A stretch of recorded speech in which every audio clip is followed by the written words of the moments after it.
Exploited, the Cyber Truth, a podcast by RunSafe Security. Welcome to Exploited, the Cyber Truth. I am Paul Ducklin.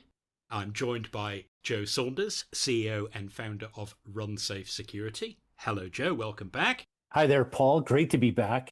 An intriguing, interesting, important, and worrying topic all in equal measure for this episode, Joe. Iranian hackers and the threat to US critical infrastructure. Let me start at the beginning and ask you to give us an overview of the recent reports that have come from the US government about Iranian attackers targeting specifically industrial control systems in operational technology, rather than just general hacking like, hey, let's do some ransomware and keep the money because it's foreign exchange. What are the key takeaways from all of that? Well, from an overview perspective, we have this cyber actor group called Cyber Avengers, and that's Avengers with a 3 in it, not an E. Let's not confuse them with the television and film franchise of the same name. Yes, so these are the Iranian-related cyber actors affiliated with the Islamic Revolutionary Guard Corps. And of course, the IRGC operates both internally and externally, and they have affiliated cyber actors doing stuff. And in this case, it appears the Cyber Avengers, who have been around operating for a few years now, have been targeting aspects of US critical infrastructure, and specifically targeting our good friends, the human-machine interface, otherwise known as HMI, and the PLCs, the programmable logic controllers that help operate these OT systems inside critical infrastructure. So they're not necessarily targeting the valve actuator itself. They're targeting the little LCD control panel that may have been built 23 years ago with a few user interface buttons on it that let you do things like open valve, close valve, increase flow rate, etc. That's exactly what they're doing in this particular case or in these reports. Unfortunately, there was a manufacturer of these kinds of devices, in this case, Unitronics PLC, and their devices unfortunately didn't have the best security protections in the first place. That's very diplomatically put, Joe. And we'll get into it in more detail, I suppose. So the Cyber Avengers, I guess, saw an opportunity, and in fact, working on behalf of the IRGC, certainly motivated by calling attention to any conflict that Iran and Israel has had over the past couple of years. So IRGC working in conjunction with these cyber actors, doing things to undermine the credibility of Israel in different ways. And so targeting US infrastructure, targeting even UK infrastructure and other areas around the world is something that the Cyber Avengers are doing. So part of this is kind of showmanship, scary PR, but you have to assume that the other part of it is, hey, if we can find exploitable vulnerabilities, maybe there's a time where we'll want to actually press the button that actuates the valve at the wrong time.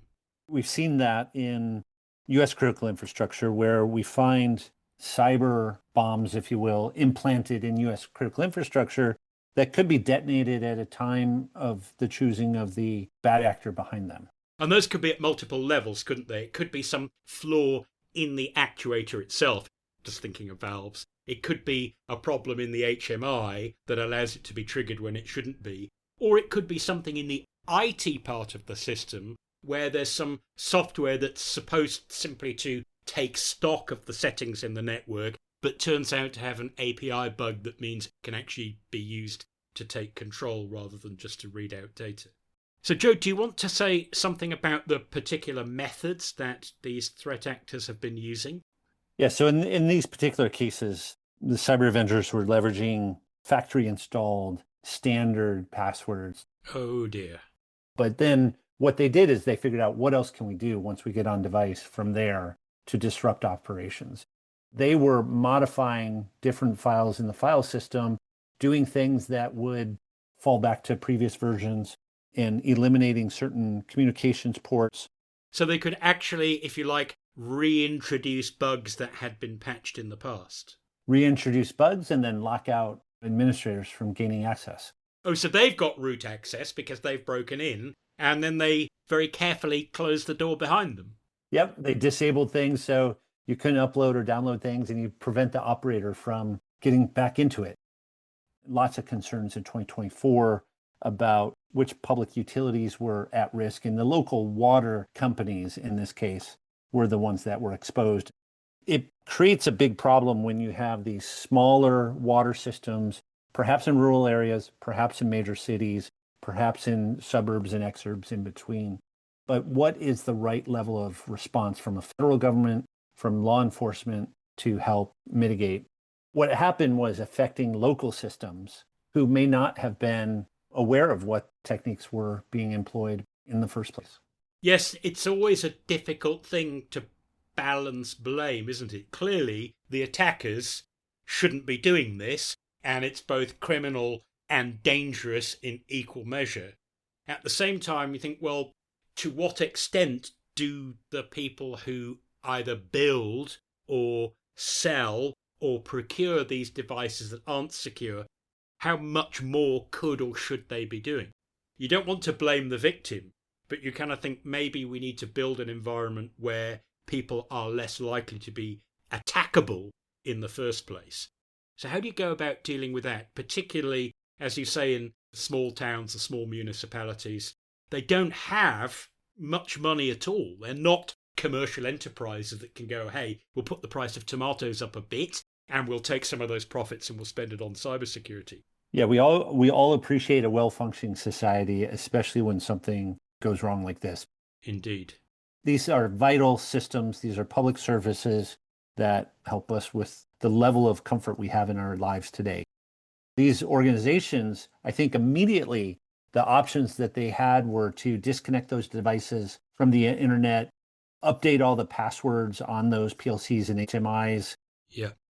And even updating software systems to more current versions. A lot of these systems don't end up getting updated in a timely fashion. And so those were immediate steps. But then you ask yourself, okay, what else should have been done or could have been done? And unfortunately, when you ask that question after an incident like this, the general response is everything you can possibly imagine should be done. And you could probably list out 50 different things that the manufacturer and the distributor and the operator and the government should all be doing. And for me, it comes back to the basic fundamentals of those technology providers and those product manufacturers and what they ought to be doing in their devices in the first place. And of course, an obvious one there is not to just have default passwords made available. Hallelujah, yes. I can see why vendors do it. It means you get the device, there's a little ticket in there that's the same for everyone. It says log in as admin, password admin, and then set up the device following these steps. The problem is that if you neglect to do those steps, the device still works properly.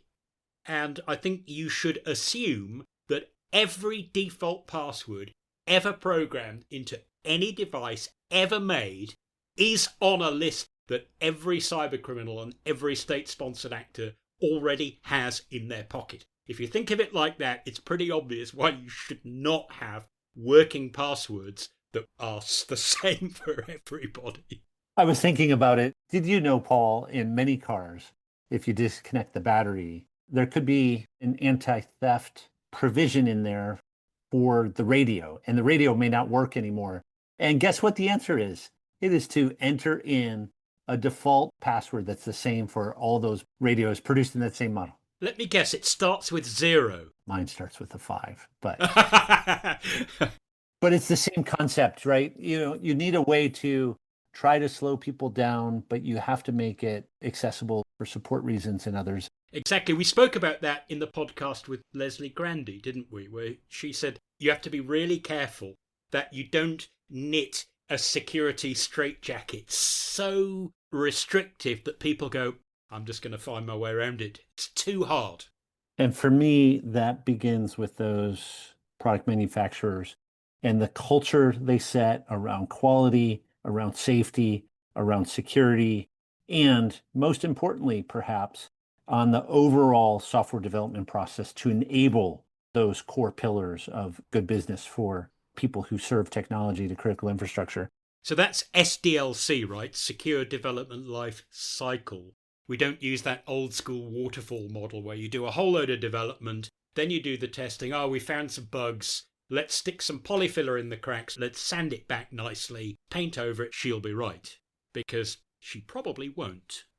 And I do believe that if you don't upgrade your SDLC, if you don't bring it forward into a more security-minded set of practices, at some point that means that your devices are not secure. And that means there's room for other products to disrupt your marketplace, to disrupt your customer base, and bring something that is more secure, that may even have more features.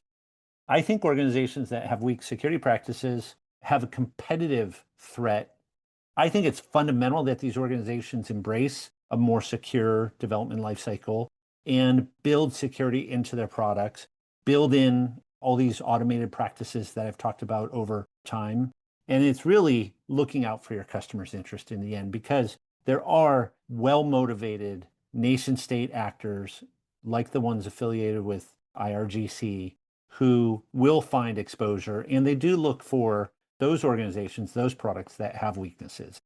So from a community, from a social, from a society point of view, you should want to do it. From a, you might say, a legal and ethical point of view, you ought to do it. But the flip side of that coin is increasingly market forces may actually compel you to do it because customers are showing that they prefer products that do take security seriously. And the recent RunSafe healthcare survey of medical device acquirers showed that strongly, didn't it? Was it almost 50% of people you surveyed in the medical industry said, we had products that we would have loved to buy because it would be great for healthcare, but we said, no, we're not buying it. Not good enough from a security point of view.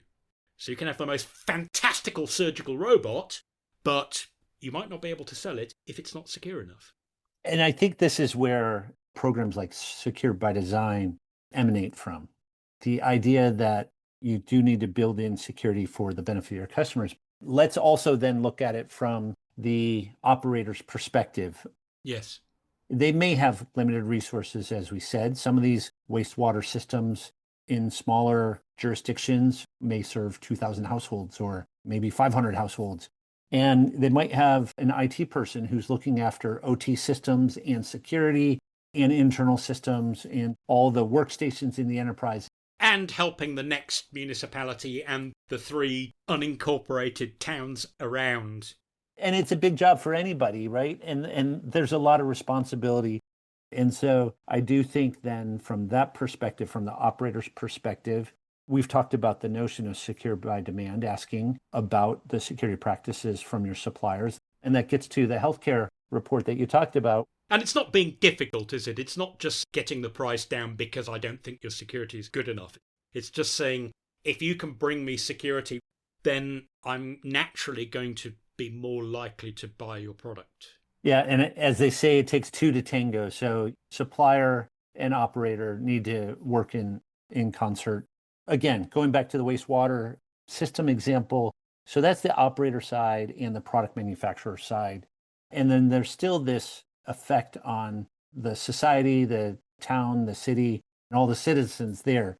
And so then there is this extra question of what is the role that the government ought to be doing. And that's actually an interesting question in this particular case, because there was legislation passed since then to help the US government provide grants and assistance to wastewater systems and other local utilities to help bolster or assess their systems and do that in a way that allows them to get resources or access to resources that they wouldn't otherwise have. So that's yet another response that has resulted from these events because of the nature of what was targeted. I guess some of these HMI systems that were targeted may be general purpose. They may not just be there to control valves or water supply or water drainage systems. They might be the same systems that could also be used to control a lathe, to control an automated cutting machine. And when you think about the name PLC, programmable logic controller. The whole idea is that you can reprogram them so that they can run your Christmas tree lights, but they could also run the street lights of a small town. So if the wrong person can reprogram it, game over. Yeah, the digitization of these switches to enable the ability to control things, to monitor things in a more efficient way is ultimately the goal. And then the connectivity that resulted from all that is what exposes these digitally enabled controllers and switches and whatnot to be targeted in the first place. And then when you have a distributed system with lots of customers and you have support considerations, well, you end up finding some examples where there are default passwords put in play. And that, in this case, came at a serious cost. Part of it is just how can we prevent the next attack? And part of it is what does the wastewater system team do to respond to the existing attack? And I still think there's other philosophical ways that these things can be approached going forward. After these events, there was yet another consideration that some people had. And as we went into a new administration, some other ideas were bubbling up as ways to address these things. And that was to have some kind of incident response team that could be deployed quickly on behalf of the government to some of these systems that do get compromised. The idea being that there will still always be attacks on other systems. And how do we get mobilized forces out there quickly and get those? Should those be volunteers? Should those be private companies? Or should we have people at the ready? So that's like a concept of a first responder like you might have for bushfires or home fires or road traffic accidents. And I'm just speculating now. These things are not real, what I'm about to say. But what if you had the National Cyber Guard? Or what if you had programs with the local universities? So you have students learning their cyber skills and cyber crafts and their computer science skills. Instead of volunteering for EMT, you're volunteering for the cyber EMT. Yes. It's a great opportunity to build up skills for students and could provide a great service in certain areas. Well, if you think about medical degrees, most countries have 1 year out of a medical degree will be some kind of residency or internship. You're learning, but your lectures actually happen in the ward while you're following doctors and nurses around and being a kind of entry-level nurse and doctor at the same time. Maybe that's a kind of apprenticeship model for the cybersecurity industry, that you're not just out there interning at some big commercial company in the hope of getting a job. You're actually part of an emergency response team where you will learn to fight the good fight, sometimes in quite difficult circumstances. And the trick then, bringing it back to cyber avengers, these are highly skilled, well-trained cyber actors looking for systemic vulnerabilities where they can wreak some havoc. It may be that they are, in some cases, doing ransomware for purposes of raising money. In other ways, maybe they're motivated by trying to undermine government in different ways. And so with the IRGC, the US is certainly a cyber target for trying to attack critical infrastructure. And that's what we saw in these attacks with the cyber avengers on wastewater systems. So, Joe, what are some of the immediate steps that both vendors and consumers, municipalities, for example, what are the simple immediate steps that they could take to improve security in ICS or OT systems? One of my strongest recommendations is for these organizations to simply ask for a software bill of materials that includes known vulnerabilities associated with the underlying software components. So that's the recipe, the complete recipe that goes into the cake, including all the things that maybe you wish you hadn't actually put in there when you baked it. Yeah, those little morsels that could turn into some problem down the road. 3 dead flies. Sorry about that. 3 dead flies. I'm getting a bad feeling in my throat now. But that's an important part of that whole process, isn't it? Your attitude to vulnerability disclosure. What happens when something is found? That needs to go into what is effectively the bill of materials. Right. So that if somebody needs to chase down the dead flies, they know where to start looking. Yeah, so ultimately my point is with those kinds of ingredients, with an understanding of those components and the vulnerabilities with it, you start to get your arms around where the more significant problem areas are that you may want to focus in on. And then from there, I do think it's okay then to start to ask those vendors, what are your security protections and what kind of security do you build in? And what are you doing to prevent attacks even when a patch is not available? How can you help me manage my OT network and my OT systems? I say start with the software bill of materials, then start to work with your priority vendors where you see opportunity to reduce risk, and then start to ask them those questions about what kind of security do you build in? And some of those questions about their software development processes, their secure development lifecycle methods, and their secure by design techniques. And if you do that, all of a sudden, I think you have a really good feel for what else you may need to do in your own operations to help fortify where there may be weaknesses. I think ultimately you want to help affect the security that your suppliers build into the systems they ship. And if you can do that, then your systems will be protected and society will be better off. So, Joe, that covers, if you like, the secure by demand side, where the person who's actually fronting up the money and the location for the devices says, show me what you're doing.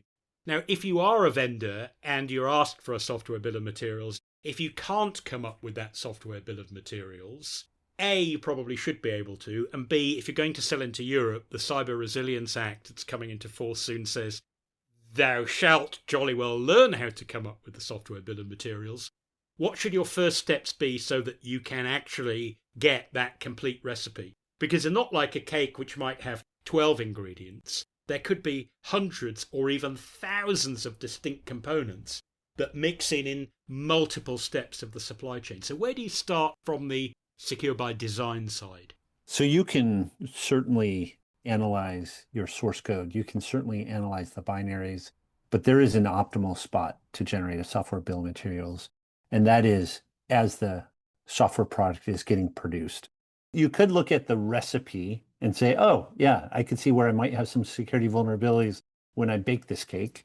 Or you could look at the finished cake and say, I see the icing. I bet there's something underneath the icing that's really good. But you don't really know until you cut open and eat it. And when you find those 3 flies in the cake.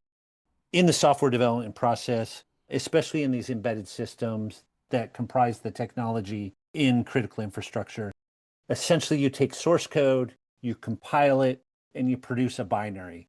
During that compilation process where you take all the intended instructions and all the source code from the developer, and the compiler pulls in other components and dependencies and third-party libraries and all that good stuff, that's the moment to generate the software bill of materials. Right.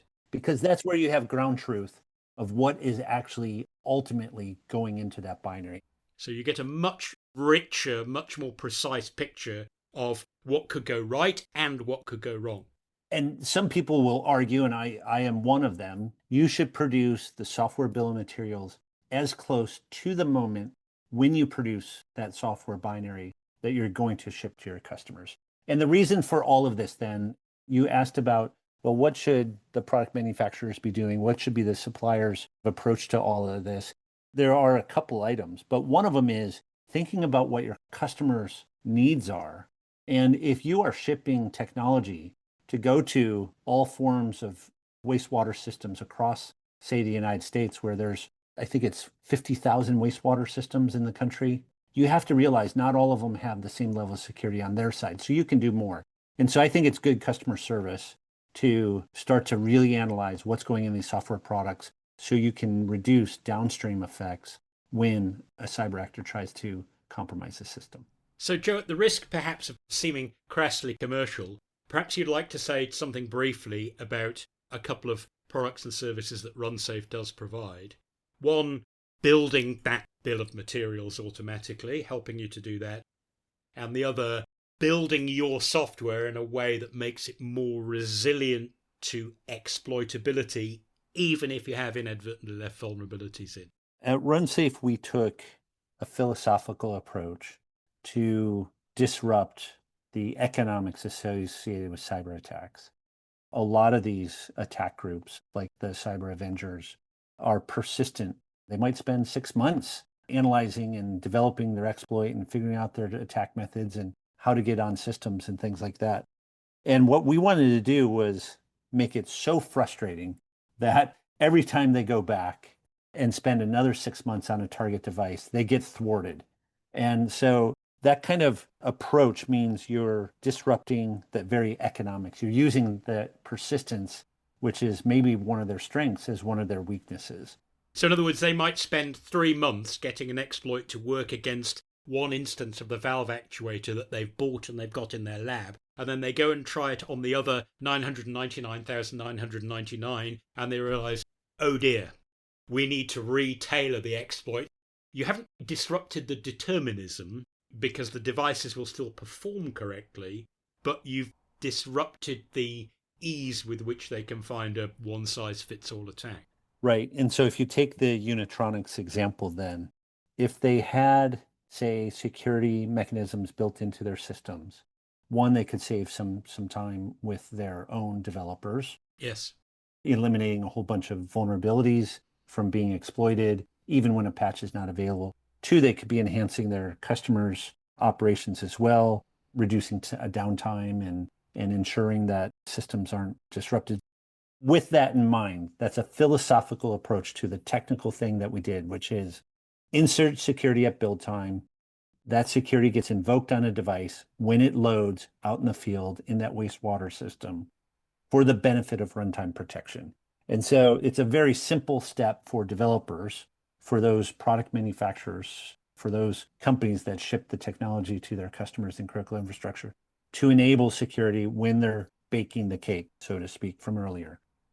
And it doesn't require a super modern, super special compiler. It doesn't require all sorts of extra compiler options that generate all sorts of extra code that could interfere, particularly with real-time devices that can't tolerate additional delays and additional checks.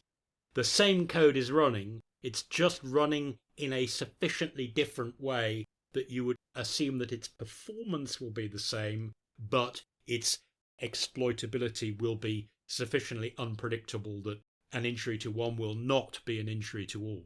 And that is an asymmetric shift in cyber defense on an economic side and on a technological side. And so that same point where you can add in the security happens to be that exact same point where you can build with RunSafe a software bill of materials that is complete and correct and accurate. Because it's looking at what's going into the cake. It's not sampling the cake and trying to guess from all the chemical reactions that happened during the baking what was there beforehand. Yep. All we want to do is sprinkle a little pixie dust as you're producing that cake so that that cake is resilient down the road. And maybe that's not quite the right analogy. But with that said, we want to make it so simple that you can add security in to your technology systems so they are resilient when they're out in the field. So it should be fast, efficient, and safe. Pick all 3 of 3. Yeah, take all 3 of 3 because we know projects are managed around budget, cost, and scope. And so if you can not disrupt the budget, not disrupt the scope, and not disrupt the timelines themselves, and still have a more robust, resilient system from a security perspective, then everybody wins, including your customers. Absolutely, Joe. I think that's a great spot at which to finish. The idea that this really is something that affects all of us and that actually all of us can do, even if it's only a little bit to help, all of us can actually make a difference, whether we're a consumer, whether we're a user, whether a supplier, a vendor, or whatever. So that's a wrap for this episode of Exploited the Cyber Truth. Thanks to everybody who tuned in and listened. If you enjoy this podcast, please don't forget to subscribe so you know when each new episode drops. Please like, share, and promote us on social media. Please be sure to recommend us to everyone in your team. Don't forget, folks, stay ahead of the threat. See you next time.